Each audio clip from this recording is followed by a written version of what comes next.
여러분 안녕하십니까? 북한 탐사의 이윤걸입니다. 국가 지도자의 중요한 덕목 중 하나가 친인척 및 지인들을 포함한 주변 관리입니다. 사실 김일성의 부인 김성애, 사촌들 김성감 이런 사람들도 물론이고 자식들인 김평일, 김영일 어떻게 된지는 잘 아시죠? 지금 김성애, 김영일, 김경진들은 다 사망했습니다.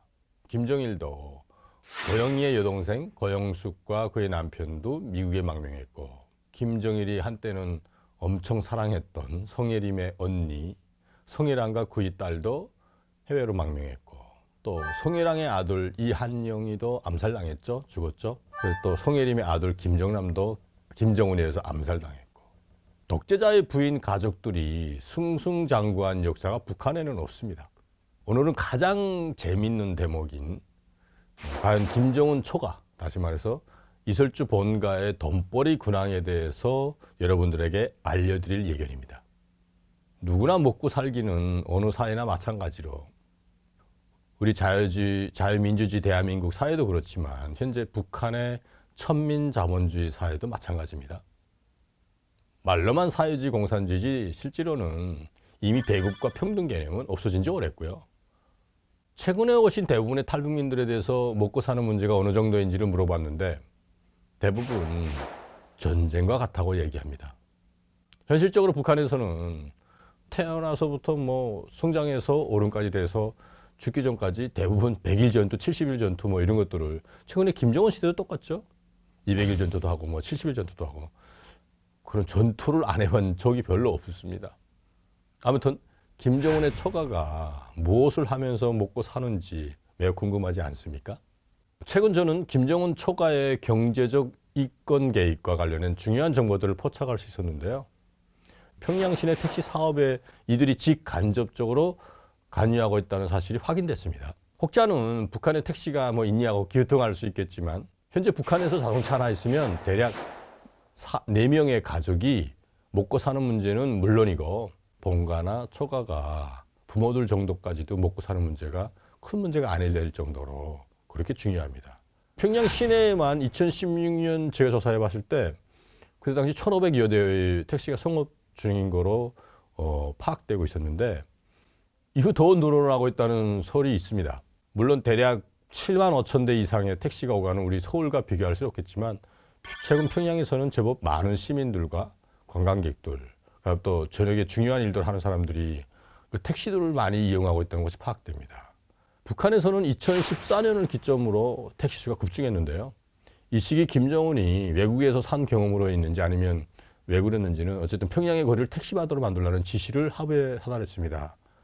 아마도 방북 외국인들에게 그간 안 좋았던 평양 이미지를 개선하려고 한 목적도 있었겠지만 공교롭게도 이때 시기가 이설주의 아버지가 명예 제대해서 택시 사업을 시작했던 해입니다.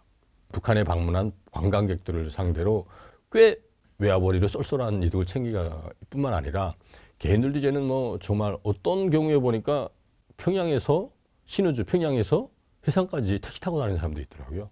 2014년 이 조사해 본다면 3월경에 중앙당 39호실 직속 군강경제개발총회사라는 게 있습니다. 일명 KKG라고 합니다.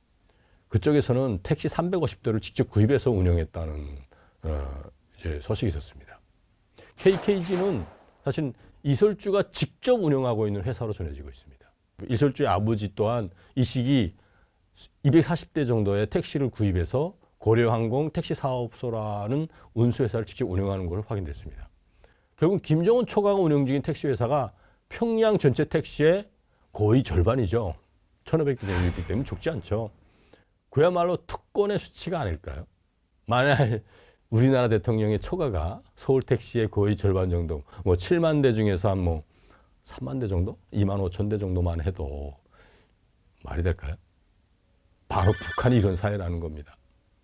이런 중요한 돈벌이 되는 이권 사업에 직접 개입하고 있는데도 일반 사람들은 그게 누군지도 모르고 있고, 중국 사회 역시 대부분 그 모택동 시대 때 혁명했다는 중요한 간부들의 자식들이 지금 다 중요한 이권들 다 차지하고 거의 독점 그 권을 행사하는 걸로 알고 있는데 대표적인 인물이 중국 통신사업, 이동통신사업 아시죠? 이동통신사업 주요 이권이 중국 등소평에 아주 뚱벙박이 소유하고 있는 것으로 알려져 있습니다. 현재 중국 시진핑의 동생 시원핑이라는 사람도 상해 이남의 여객선 운영권을 갖고 있습니다. 크루즈 여객권 같은 것도죠. 뭐 이런 것들은 어마어마한 돈을 벌죠. 제가 입수한 2015년 택시 운임자를 보면 사진 속의 내용이 보여주듯이 북한 공식 택시 요금 원가는 공식적으로는 키로당 49원이라고 나옵니다. 북한 49원? 네, 말도 안 되죠. 근데 야간에는 딱 2배로 뛰는 것으로 지금 나와 있죠. 실제로 주문 호출 비용도 없다고 지금 보여지고 있지만 몇 년 동안 조사해 본 데 의하면 평양의 택시는 대부분 기본 요금이 4km에 $2입니다. 1km당 0.5달러 정도의 추가 요금으로 운영 중인 것으로 파악되고요. 호출 비용도 낮에는 $1 됩니다. 심지어 현금은 물론 북한의 직불 카드인 나래 카드로 결제도 가능합니다. 택시 기사들의 그 일일 기본 회사 납입금은 대략 $80 정도로 파악되는데요. 택시 한 대가 하루에 평균 순이익만, 그러니까 바칠 거 바치고, 바친다는 게 뭐냐면 그 아까 말했던 $80 상납하고 할 건 하고 개인이 하루에 순이익만 $30 정도 번다고 합니다. 그러면 이설주 부녀가 영업권을 획득한 택시 회사가 대략 600여 대가 되는데 한 $30씩 번다면 $18,000? 하나로 대략 뭐 2,600만이 넘는 현재 어마어마한 금액입니다. 물론 이 돈 모두가 이설주의 부친이 착복한다고 보기에는 좀 무리가 있겠지만 대략 영업이익을 대략 내가 조사해 보면 한 50% 보이더라고요. 거기에 도중에 이러저러한 이유로 삥을 뜯기진 않겠죠? 김정은의 처가가 삥 뜯긴다는 맛이 무슨 말인지 모르시겠죠? 북한에서는 조금만 규정만 어기면 북한에서 교통순찰하는 안전원들이 본인이 교통 담당과 아니다 해도 막 세워서 오시락도 뭐 이렇게 투집을 잡아서 빼뚫습니다.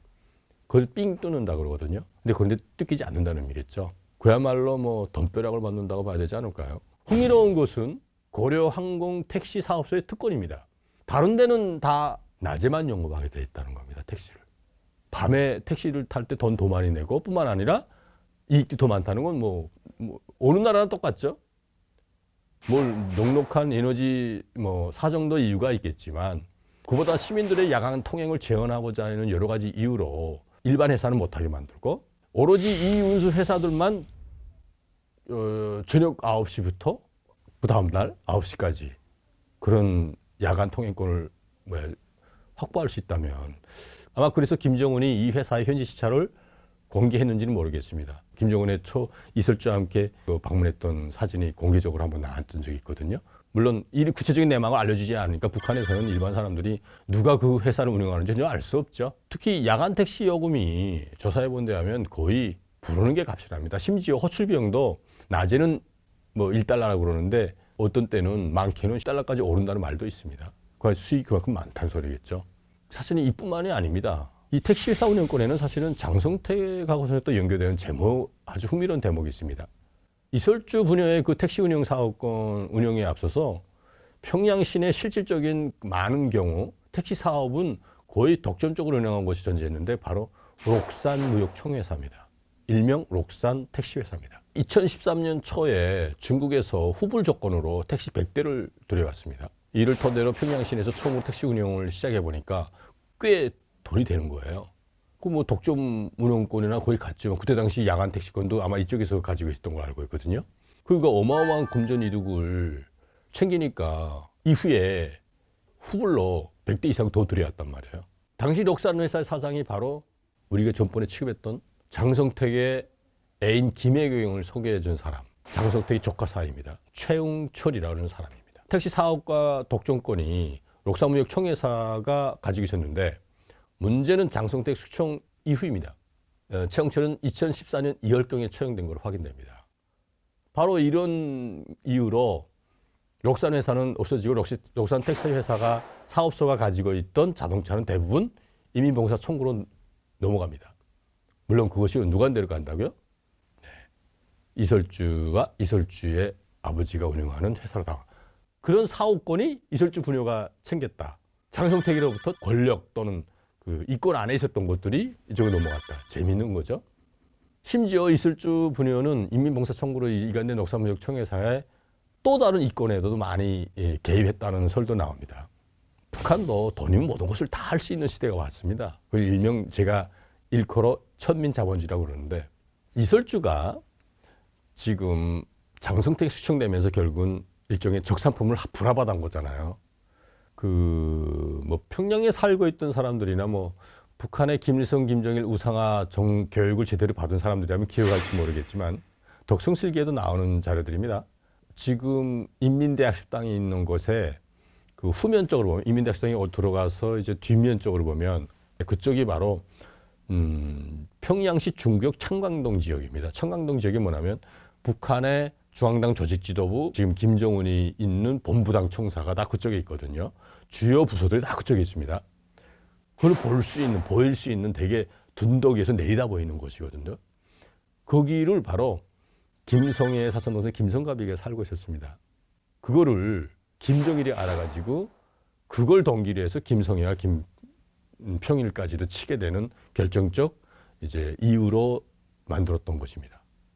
딱 그런데 김정은은 자기 어떤 권력에 이제 도전한다고 장성택이를 쳐가지고, 장성택이 친척들이 다시 말해서 택시를 누가 내줬다?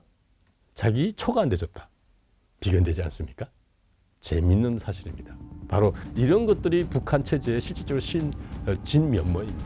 권력이 이렇게 어떠한 다른 사람에 의해서 옮겨질 때 그게 이제 참여했던 사람들이 그 순환이 어떠한 정도인지는 이 북한 탐사를 통해서 여러분들이 하나하나 더 구체적으로 알게 되길 바랄 뿐입니다.